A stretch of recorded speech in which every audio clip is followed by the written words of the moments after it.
Every human being you've known, every person you've ever seen will, or has, died. Eventually, death comes for all of us. I figured I'd be an old man, happy and content, but I wasn't. When I died, I was miserable and full of hate. I've been working for a loan shark. Muscle.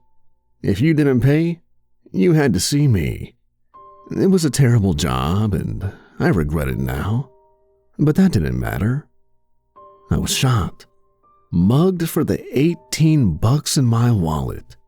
Twice in the chest. 9mm. Shot down in the rain. I felt myself hit the ground, staring up at the night sky. No bright light, and I felt myself begin to fade. Darkness creeping in on me as the masked gunman took my wallet, sprinting off into the night. My vision became blurry as darkness finally fell onto me.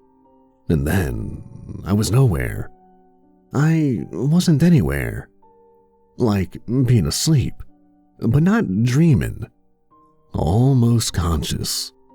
Just in complete darkness, unable to move. I couldn't tell you how long I was like that. 2 hours? 3 hours? 10? A day? I don't know. But after a very long time, I felt solid ground beneath my feet. I began walking and I opened my eyes for the first time, and I could see a bright yellow light. Oh my God, this is it. Heaven, it's real. I'm here. I came to the end of the light, finding myself in front of these massive stone gates.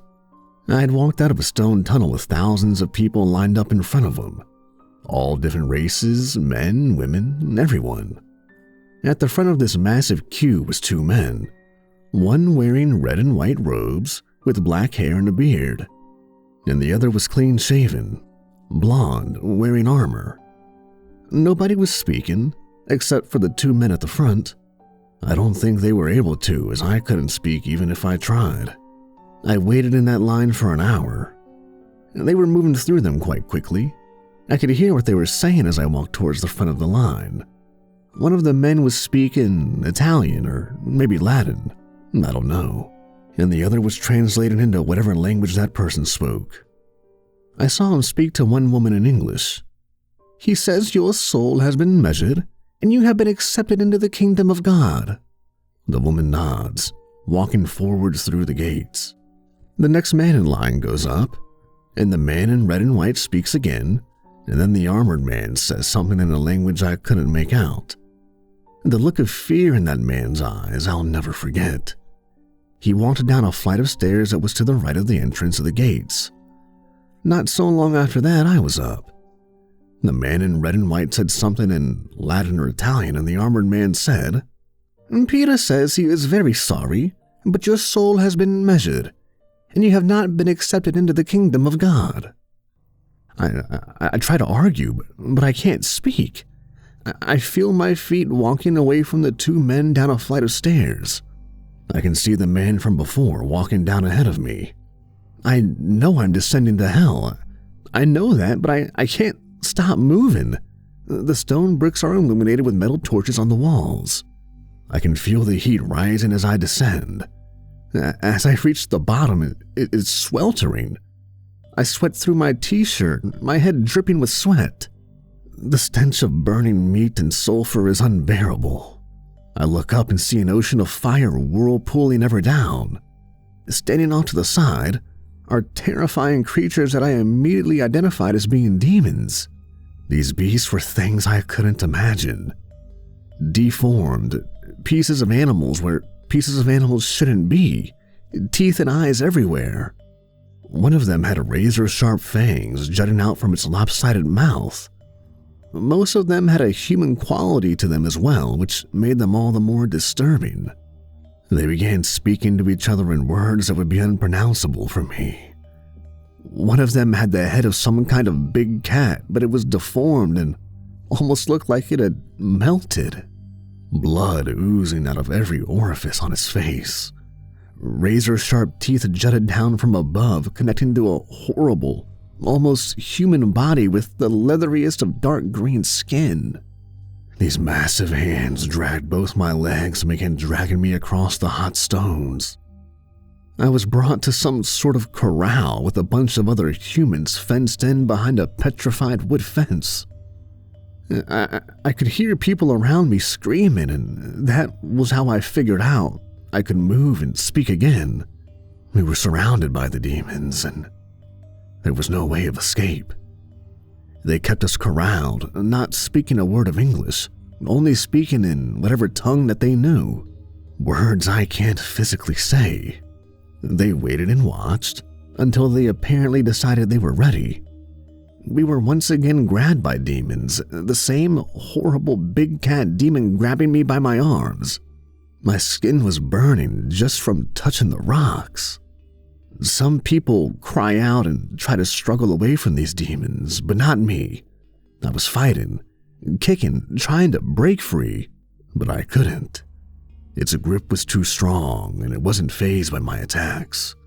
It brought us to a large stone platform. They began to place us in lines. They never made any verbal commands to us, but they would literally hold us so we would stand. And after a while, they'd leave and we would just stay there. They seemed to be discussing what to do with us. Their mouths never moved, and the sounds that they were making were indecipherable. I wasn't going to take it lying down. As they spoke, I ran back towards the corral where we had just been. I didn't dare look behind me. I knew they were there, but I couldn't bring myself to look. I made it back towards the steps where I had been first grabbed by the demon.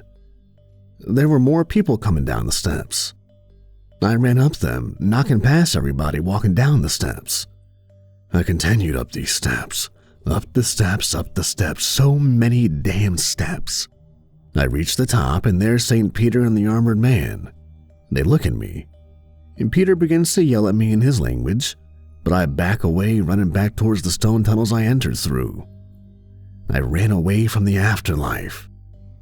I kept running back into the black, back into the abyss, and then bam, I'm back on that street corner. I'm looking at my body. 2 holes in my chest, leaking a quart of blood on the ground. Lightly in the background, I can hear the siren of an ambulance growing, but then suddenly everything goes silent. Everything is frozen, even the raindrops in the air.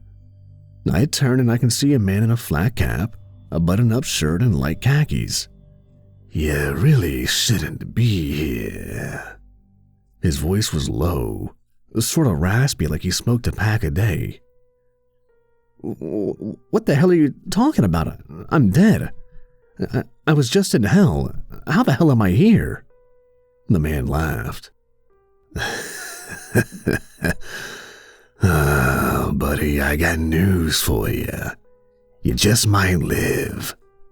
The only reason you escaped those hell things is because you might live." "What? I thought God had a plan for me. How is there a might? What do you mean by might?"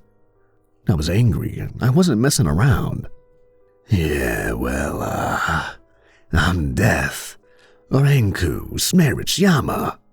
I help guide people like you to transition through life, death, and afterlife. Not always in that order. You're an exception. Look, I got it wrong. You were supposed to live, but I sent your soul to Peter and his boys at the gates.